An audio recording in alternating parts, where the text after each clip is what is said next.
एकादशी निष्ठा। एकादशी कोई मनोकामना पूर्ति के लिए धारण नहीं की जाती है। एकादशी के पीछे कोई ऐसी भावना नहीं कि आप एकादशी करने लगेंगे तो आपके रोग दूर हो जाएंगे, आपकी माताजी स्वस्थ हो सकता है, नहीं होगा ऐसा नहीं कह रहे हैं, पर उसी के लिए नहीं करनी है एकादशी। एकादशी से यह लाभ भी हो सकता है कि आपके बड़े से बड़े रोग, बड़ी से बड़ी यात्राएं, बड़े से बड़े जीवन में आने वाले कष्ट, विपत्ति, आपदाएं भी दूर हो जाएं।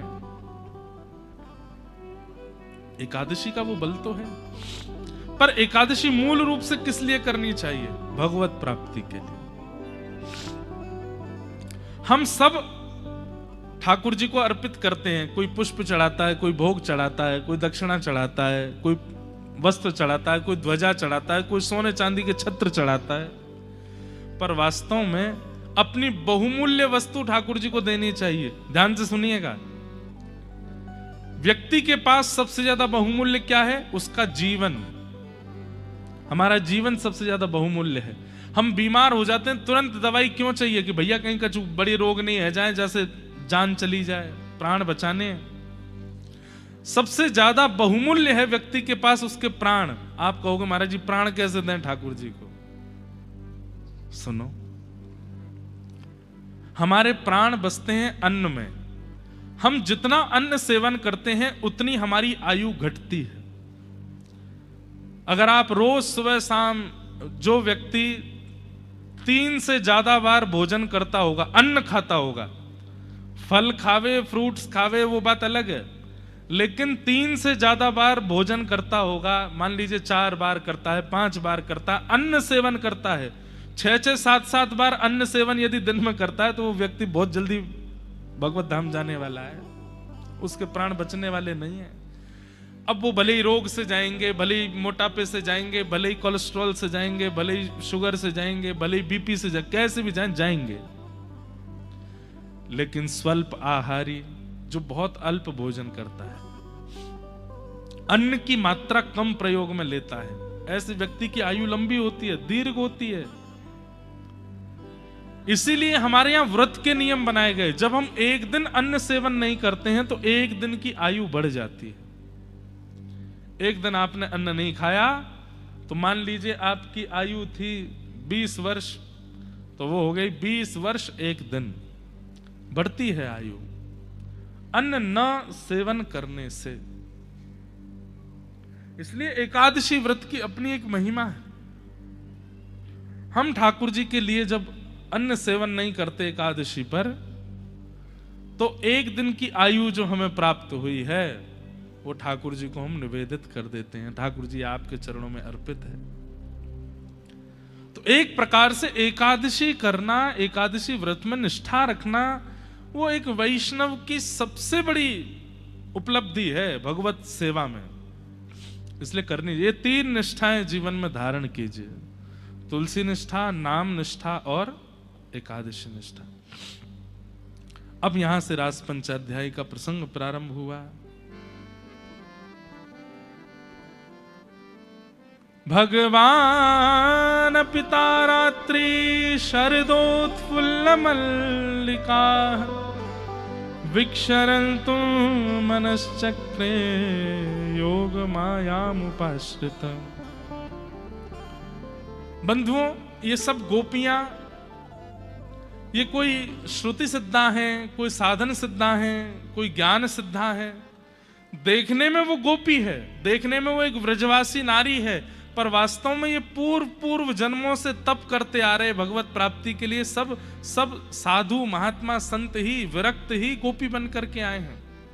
और इसका प्रमाण भी मिलता है कि दंडकारण्य वन में जिन ऋषियों को ठाकुर जी दर्शन नहीं दे पाए थे राम स्वरूप में, दंडकारण्य वन के समस्त वही संत ब्रजमंडल की गोपी बन करके आए। अंते यामति सागति, अंत में जो आप चिंतन करते हुए प्राण त्यागते हैं, अगले जन्म में आपको वो मिलता है। ये सब ऋषि महात्मा संत जो 1000 वर्ष से तपस्या में बैठे हैं, उनकी तपस्या का केवल एक ही कारण है, एक ही मूलभूत है, भगवत प्राप्ति। और जब त्रेता युग में इनको ठाकुर जी नहीं मिले, तो ये अपने तप के प्रभाव से द्वापर में गोपी बन करके आए। इसीलिए जा दिन से ठाकुर जी को जन्म भयो है, वही दिनाते गोपी उनको प्रियतम रूप में देखती है। कोई 6 दिन के बालक को प्रियतम कैसे मान सकता है? कोई 3 वर्ष के बालक के प्रति प्रियतम भाव कैसे रख सकता है? कोई 5 वर्ष के बालक के प्रति पति की भावना कैसे कर सकता है? इसका मतलब क्या है? ये गोपियां ये सामान्य नहीं है, ये पूर्व जन्म के ऋषि हैं, संत हैं, और ये वर्षों से तप कर रहे थे ठाकुर जी की प्राप्त करने का। इस बार जब ठाकुर जी कृष्ण बन के आए और ये गोपी बन करके आई हैं, तो ये उसमें विक्षेप नहीं चाहते हैं, ये बस उनको प्राप्त करना चाहती हैं। और वास्तव में श्री कृष्णावतार जन्म जन्मों से तप कर रहे सब ऋषि महात्मा संतों के तपस्या का फल दिया है ठाकुर जी ने उनको।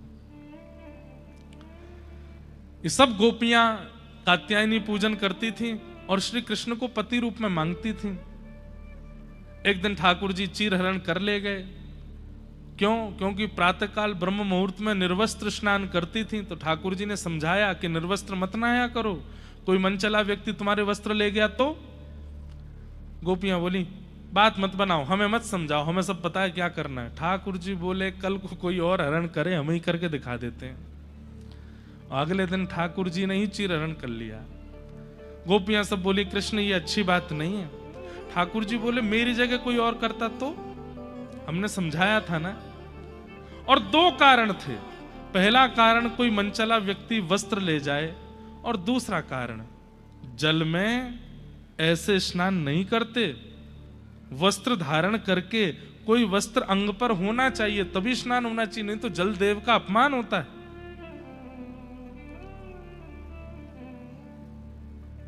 गोपियों ने ठाकुर जी से पूछा कि हे नाथ, अब कब तक ये लीला चलेगी?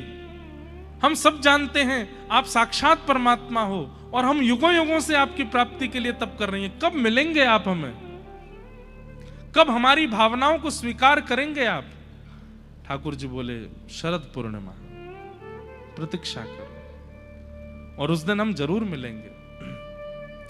ठाकुर जी ने शरद पूर्णिमा की आज्ञा कर दी।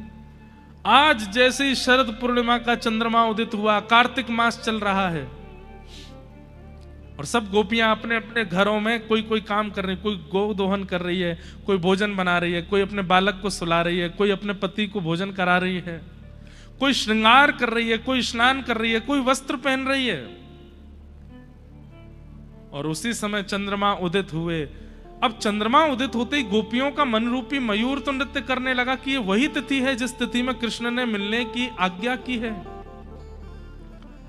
पर हम कैसे जाएं, कहां जाएं? और हम नंद भवन चली भी जाएं, कहीं डांट फटकार के यशोदा मैया ने भगा दिया तो? एक बार